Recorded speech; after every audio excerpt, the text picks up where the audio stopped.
it a Mana Leak. Oh, sure. That's better. That's better for sure. Actually, no, let's make it a Dissipate, because you're ecstatic. You're ecstatic if they use their Dissipate on your Think Twice. Yeah, that's just You're fine. like, I just thought seized you. Thank you. Didn't even have to pay 2 life. Back and forth on that opinion for a second there. Yeah. So it looks like the players have their openers for game 2. Matt, of course, will be on the play with his Esper control deck. And I see a nice mix of lands and spells. He looks like he's keeping. And Okay. Ben with no 1-drop. I think I see a Dissipate in Matt's hand. Wow. I don't like that. And a Mana Leak. I don't think he understands how the matchup here works. Now, you better Mana Leak that or else. That might be a negate, Okay, if it's a negate... which is even worse than Mana Leak, I think. So now he has Dissipate up, but that's not going to do him much good because, yeah. Okay, That was a Mana Leak. negate the Silver Inlaid Dagger. Is that a negate? I think it's a negate. Okay. The alternate art cards I'm not particularly good at identifying. No, nor me. Glinthawk Idol from the sideboard for Ben Isgar. 4th turn, say go. Matt drawing a Snapcaster, so he can flashback that negate if he wants to. And he certainly will on this Piston Sledge. Yep. Get your sledge. And Ben will attack for 1 here. And ship it back.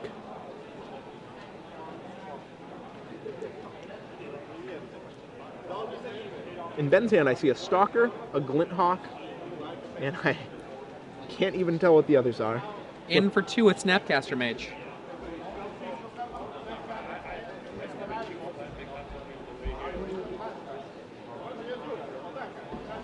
I think that is a Pure Steel Paladin.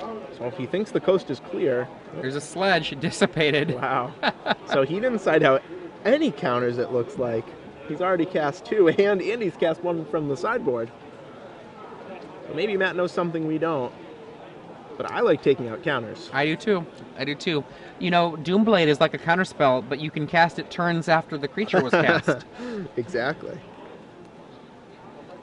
And you know, I can understand his logic for keeping in Mana Leak on the play because it deals with the Invisible Stalker. But he... Yeah, but we didn't even see a Mana Leak yet.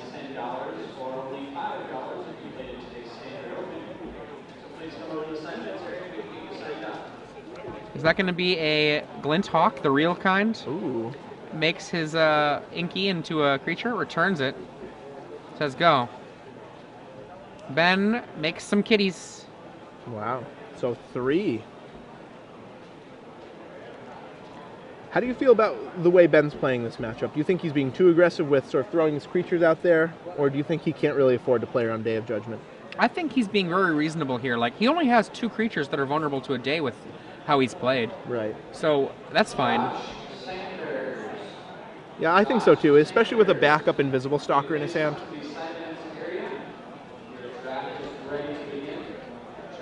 In for 8. Trades for a cat.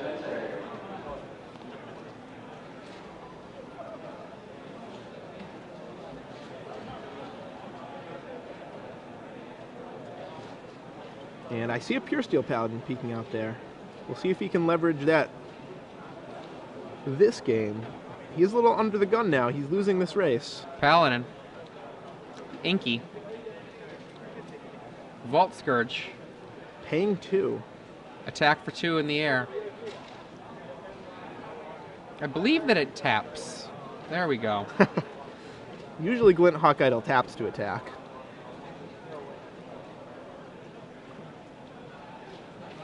In for 6. So Matt's on the beatdown plan, just trading away his Pure Steel Paladin.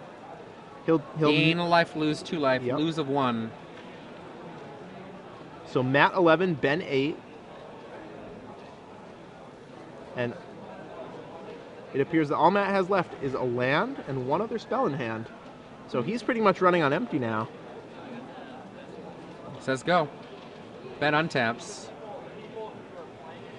And now all of a sudden Ben is ahead in this race, especially when you take that Inkmoth Nexus into account. Attacks for 4, or for 3, knocking Matt down to 8. Ben apparently at 7 life right now. Still 4 turns for Matt to finish. Right. He casts a Stalker. This puts Matt on a 2-turn clock. Doomblade. So now back to a 4-turn clock. Now, amusingly, Matt can't cast that timely reinforcements for life. It's Wow. timely Doomblade land. He can, however, make 3 1/1s, which is not terrible right now. But 6 life is so exciting. It is. Like, I think we're going to see him cast it for 1/1s here, mostly because Ben's going to be at 5, facing down 5 power then. And with the I don't know. The way he's thinking about it, I'm not sure.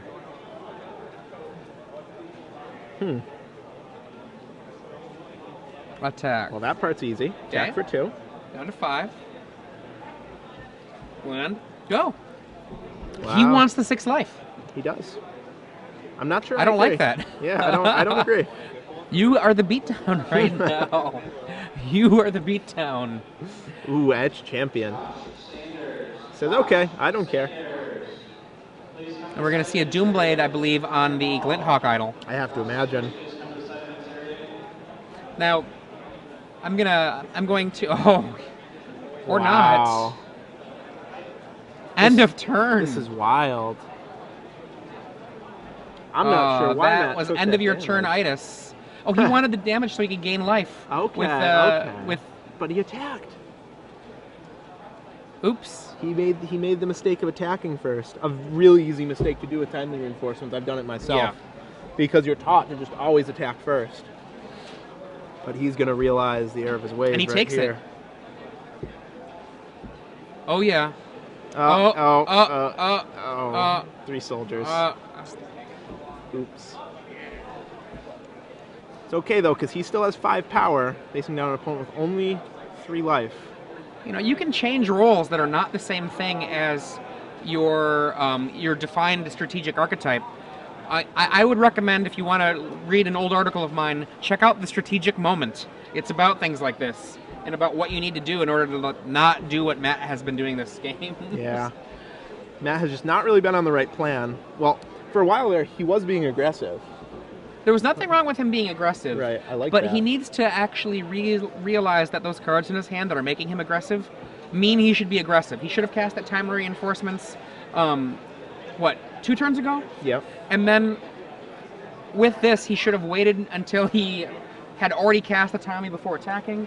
You know, it's just those little things that make a huge difference. And right now, I think he's a turn from dying. Yeah, Matt just went to 2 life. And Ben has a dispatch. He's going to upkeep, tap that cat token. There's a negate. Negate. But he's got an Inky to block. He does. This needs to be a Doomblade. Or something like that. Oh! Wow. He had an Invisible Stalker he could have played too. So Ben chose to play around Day of Judgment, which I think was is correct. Yeah. He made the right play, but Matt got very lucky and Okay. drew the Doomblade. Now, as we were saying before about perfect play, you can make perfect play and lose, or you can make play that is fairly questionable and win. Right. He needed, though, to draw that, I believe, second Doomblade out of 4 after sideboarding. Right. But he absolutely had no other draws that would save his life there. Incorrect. He could draw one of his Snapcasters. He had 2 different cards he could draw. Right. I think he had, 2 and 3? He had 5 outs. He did. But he didn't have to have 5 Ghost outs. Quarters as well. 8 outs. 8 outs. But he didn't have to have 8 outs. He could have had 14 outs or 16 outs. Yeah, I don't really like the way Matt played that game, but we're going to game 3. Let's see if he's learned any lessons from the first 2.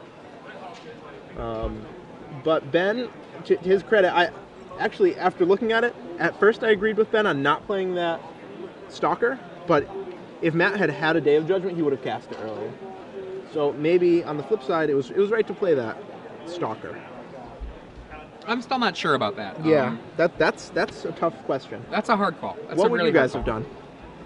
Yeah, let us know. Would you have laid the Invisible Stalker there at the end, or would you have not? I mean, because basically he puts himself in a position where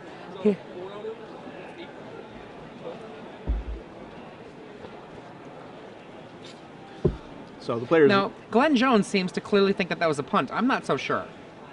I mean, the way a game plays out in one instance is very different than, like, the way it plays out overall, right? Like, Yeah, basically, the way that Ben played it, Go ahead. Matt had 8 outs, just like we were talking about. 3 ghost quarters, 3 snapcasters, 2 snapcasters, and 2 doomblades. So 7. 7 outs. The way that Glenn would have liked to have played it, playing the Invisible Stalker left him with only Day of Judgment. So there are actually less outs from that. I guess so. It's Yeah. sort of not really intuitive, but we forgot about the ghost quarters. The ghost quarters make a big difference. Yeah. Matt also could have drawn Gideon Jura. Yeah. And actually, Gideon Jura doesn't count because Gideon Jura works both ways. Yeah, Right. there's no uniqueness there. True. But wow, so Matt's sideboard plan clearly includes both negates, which I'm not so sure I like. Well, I understand the rationale, right? Right. If you think that Mana Leak might be a card that'll be dead at a certain point in the game, Negate will always stop in equipment. Yes. I just don't know that that's the plan you want to be going down at all because, you know, there are going to be the draws where the equipment aren't out, for one. And then you have this Negate in your hand, and meanwhile, there's like an Etched Champion or something attacking you. Yeah, exactly. Negate does not stop an Etched Champion. But if Ben can resolve his Invisible Stalker, just like that game when Matt was holding Mana Leak, or rather the Negate, instead of the Mana Leak, that's not good. He definitely would have rather had the Mana Leak there. And if you notice, Ben ended that game with 4 lands in play. So. Now, the thing about this is that Matt put Ben in a position to win there. Ben had no business being in a position to win. If Matt had gone a different path, like ever so slightly on several different calls, Ben wouldn't have even had the chance. Right. But he did end up taking that game, and now we're in game 3. Ben will be on the play, which should be a huge deal in this matchup, making Day of Judgment 1 turn slower, letting him get his Pure Steel Paladin online with no Mana Leak available. He'll only have Doomblade to answer that if he has the Paladin on turn 2.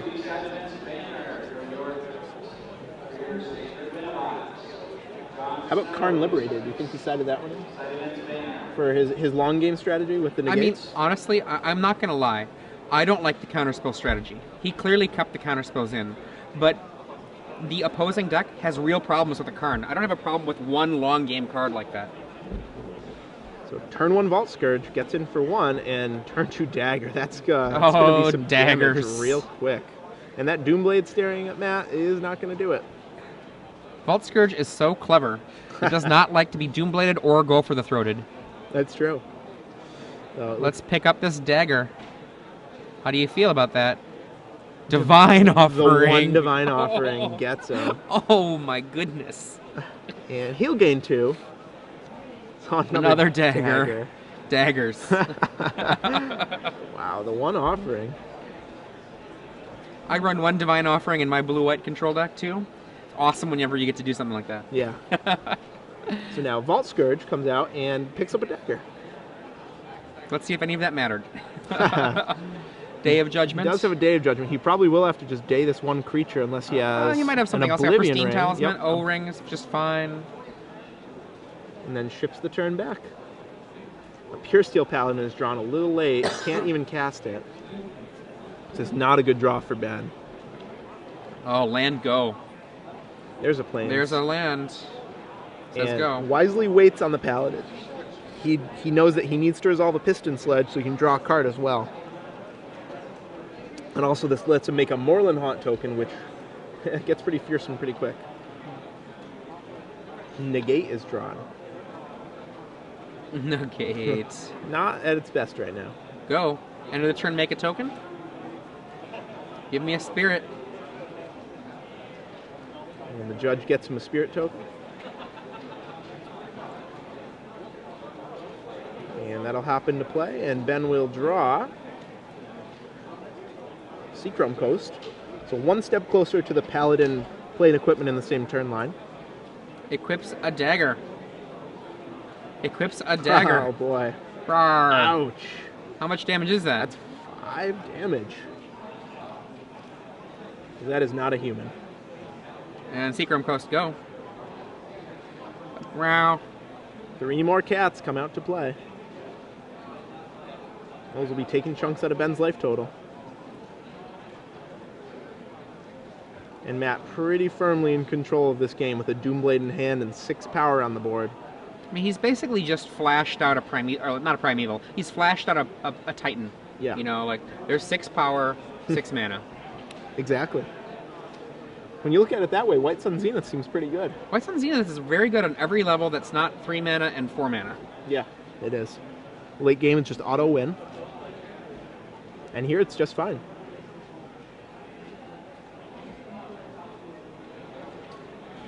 And Doomblade's main phase.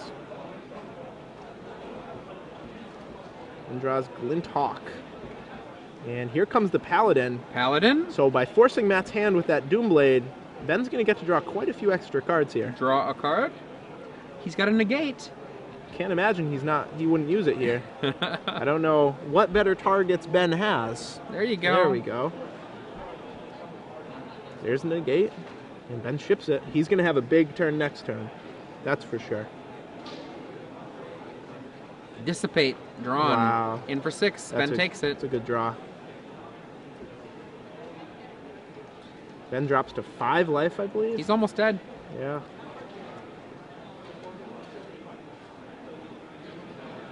So Piston Sledge playing around Mana Leak Dissipate. will be dissipated. And now he'll have to cast Glint Hawk, replaying the dagger. Daggers. Drawing a card. Flare Husk would be nice. What was it? Don't know. Doesn't look like it was a 1-drop, though. So Ben is definitely not out of this game. He has 2 Moorland Haunts. He's in real trouble. He's in trouble, but he's not out. Matt holding 3 Day of Judgments right now. Ben's going to have to throw away some cards here. The best thing here, I think, is to block. And then you have your Moorland Haunts to pick up daggers to block more stuff. Definitely. If you only block with one thing, you're going down to 1 life. Yeah, that is not acceptable. It all depends on the card he drew, which we don't know what it is. If it's a Mortar Pot or something like that, I can understand not blocking. But any other... Okay. So it does end up blocking. There we go. Now he has a nice little window. Likely the right play. And all those Day of Judgments do not deal with Moorland Haunt. Now he... Stalker.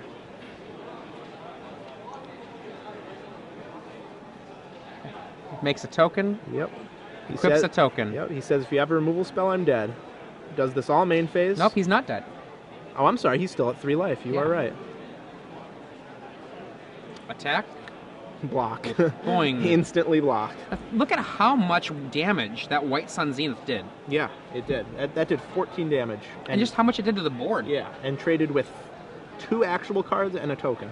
There's a reason that I run 4 White Sun Zenith in my blue-white control deck. Yeah, it's very good.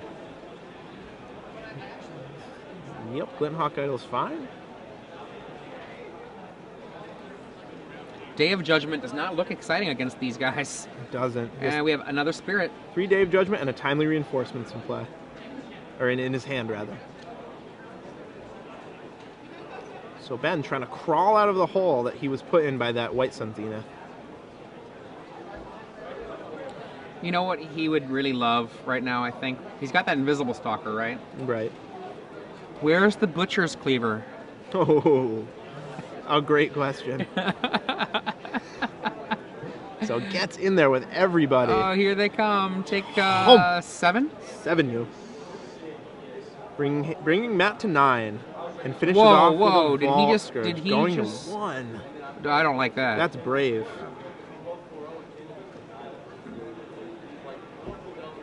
Now we're going to definitely see a day. Yeah, I think he has to day there. He can't cast Timely because that Vault Scourge just picks up +4/+0 and switches the life totals around. Especially when he's got extra days lying around. Right. He's just not sure what he's thinking about up here.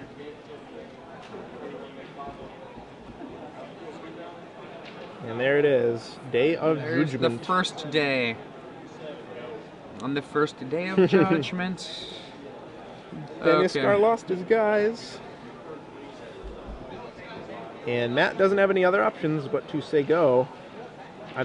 Is he going to cast time? Okay. Oh, he's got the double Ghost Quarter for the Moorland Haunts. Pretty good.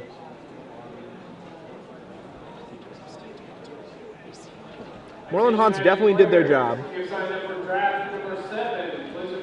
Plains, the plains. And now, Ben Isgar threatening a 2-turn clock on Matt. Matt has 1 draw phase to draw an answer, but we've said that before.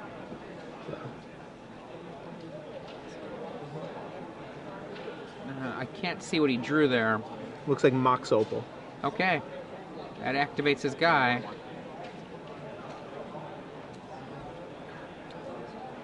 Oh, and Dispatch. Invisible Stalker. Okay. Goes equip to his... Smart that he played his Stalker first, playing around Mana Link there. Knocks Matt to a very small number. However, that Stalker means that timely reinforcements can make 3 guys. And that's the game. He does not draw an answer. Sitting there with 2 Dave Judgments and a timely reinforcements, they don't do anything against Glint Hawk Idol. Now the thing is that timely reinforcements does not make Matt gain life. Right. So he's still dead. Yeah, he's dead on board right now. Okay, there's the day for that. Now what's he gonna do about the flyer? Is it over? Is it over? Does he have anything? As long as Ben remembers to attack.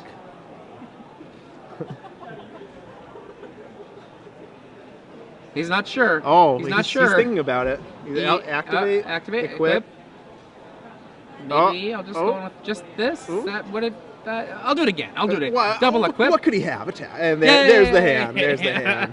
And Isgar wins a very tight game. Wins at 1 life. Comes back from 1 to win. Very impressive. And Glenn Jones looked like practically a soccer mom here on the side of the field, cheering on, you know, her young child. He was on death's door when Ben was at 1 life. You should have seen him earlier. It was when it was almost the stricken look of a parent whose child was laying on the ground, having been kicked by the bigger kids. Slide tackle, perhaps. SCG Live is brought to you by StarCityGames.com, and in case you haven't heard, you can now qualify for StarCityGames.com Invitational through the IQs, the Invitational Qualifiers. They're being held at your local game store. Whether you're a player looking for an IQ near you or a store owner interested in hosting one of these exciting events, you can learn more by emailing scgiq@starcitygames.com or visiting starcitygames.com/IQ. So, if you're just joining us now, I'm Zach Hall, and... I'm Adrian Sullivan. And we are just finishing up round 5 of the Star City Open Atlanta. First stop of the 2012 circuit.